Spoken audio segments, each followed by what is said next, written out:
Зейнеп Эбрудың киімін көріп, аванс алдың ба? Киіміңе қарасам қымбат сияқты. Эбру: жоқ әпке, бұл бренд емес, қолжетімді бағадағы киімдер деп алдап кетеді. Хаял мен Икем таңертең анасына келіп: ана, жағдайың жақсы ма? Кешегіден кейін дұрысталдың ба? дейді. Сол сәтте Серхат Илкемге хабарласып, кешкі асқа шақырып, әке мен қыздары күнін өткізейік деді.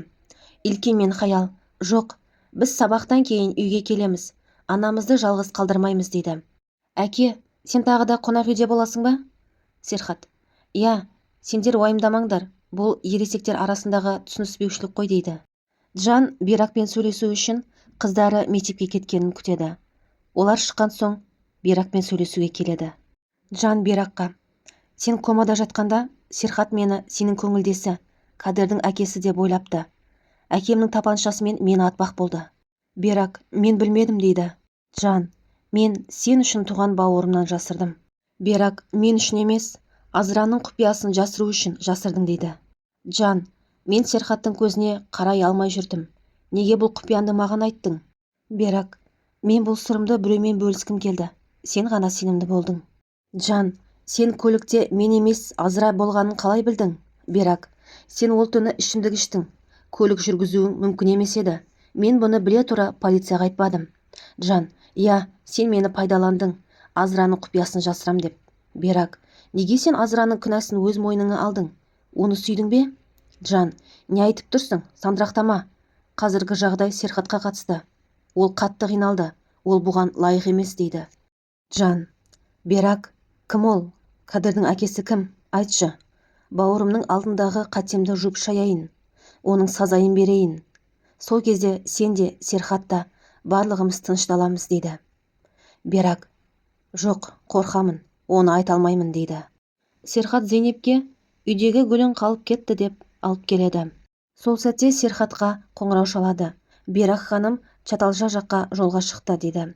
Зейнеп: сен бұндай ашумен жалғыз бармайсың деп бірге барады.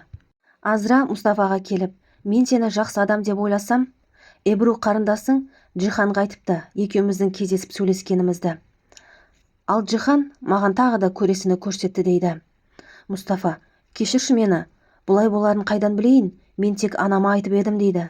Ашуы басылған соң Мұстафа Азраны шайға шақырады. Мұстафа: бір сұрақ қойсам бола ма? Сен Джиханға байлық үшін тұрмысқа шықтың ба? Зейнеп: жоқ, мен өте қарапайым отбасында өсіп едім. Даяшы болып жүргенімде Джихан мені көріп ғашық боп қалды. Жарайды Мұстафа, шайың өте дәмді болыпты, рахмет. Джихан келмей тұрып мен үйге барайын. Енді қарындасыңа ештеңе айтпа дейді. Джихан Эбруға: Серхат сендерге Кадерге қарағаны үшін ақша беріпті. Не істедіңдер дейді. Эбру: ол ақшаны жігітімнің кредитін жаптым. Ол жексұрын мені алдап кредитке кіргізді. Серхат бейдің ақшасын соған жұмсадық дейді. Ол Оканды тапсам, аяғын сындырам дейді. Джихан: сол Оканның номерін жазшы, мүмкін сен үшін табармын дейді. Серхат пен Зейнеп Бирак сүйіктісімен кездесіп отырау деген жерге келеді.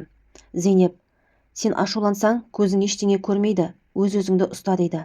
Серхат: егер ол шынымен сонымен отырса, маған кедергі жасама дейді де ішке кіреді. Ішке кірсе, Бирак бір өзі отыр. Серхат: сүйіктіңді күтіп отырсың ба? Бирак: жоқ, сені күтіп едім. Мен білем, менің қайда барсам да біліп отыратыныңды. Жеке сөйлесеміз бе деп едім, ал сен оны ертіп келіпсің. Зейнеп: ана боп жарытпадың, ең болмаса әкесін айт кім екенін дейді. Бирак айтады: Зейнеп, Кадерді қатты жақсы көрсең, әкесін іздеме, өкініп қаласың. Серхат: сен артымнан босқа андып жүрсің. Мен онымен енді кездеспеймін дедім ғой саған. Қаласаң, телефонымды тексер дейді Бирак. Серхат сенбей даяшының телефонын алып тексереді. Өшіріп тастапсың номерін. Мен оның номерін таба алмайды деп ойлайсың ба? Бирак: телефоным қуаты өшкен соң, қыздарымды сабаққа шыққанын білуге хабарластым дейді. Бирак Кадерге хабарласып: Зейнеп келсе, онымен сөйлеспе, әйтпесем анаң ренжіп қалады дейді. Серхат Жанға: үйге бар Биракпен сөйлестің бе? Айтты ма Кадердің әкесі кім екенін? Жан: жоқ, айтпады. Ол айтуға қорқатын сияқты дейді. Серхат: ол да сүйіктісі де менен қорқсын дейді.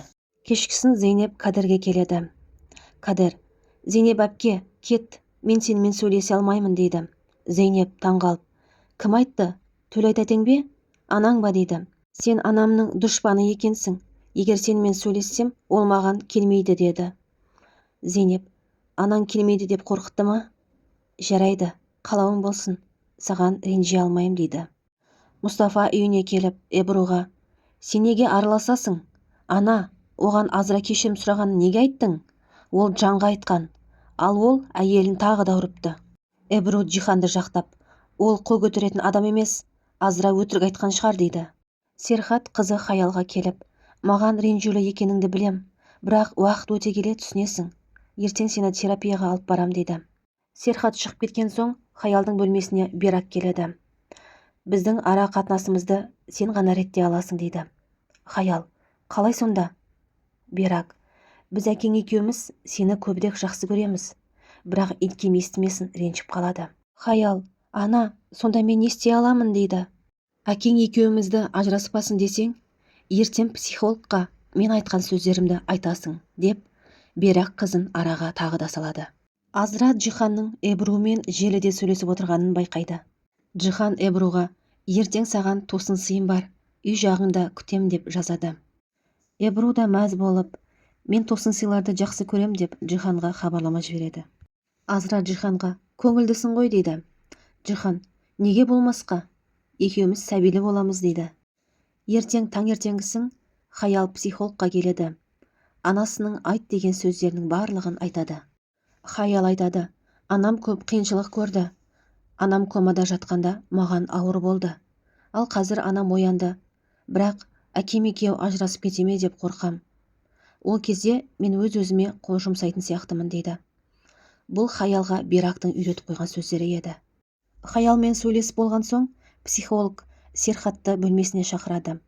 Психолог айтады, мен Хаялмен аптасына 2 рет кездессем деймін. Бүгінгі айтқан сөздері маған ұнамады. Ата-анам ажырасса, өз-өзіме қол жұмсаймын дейді.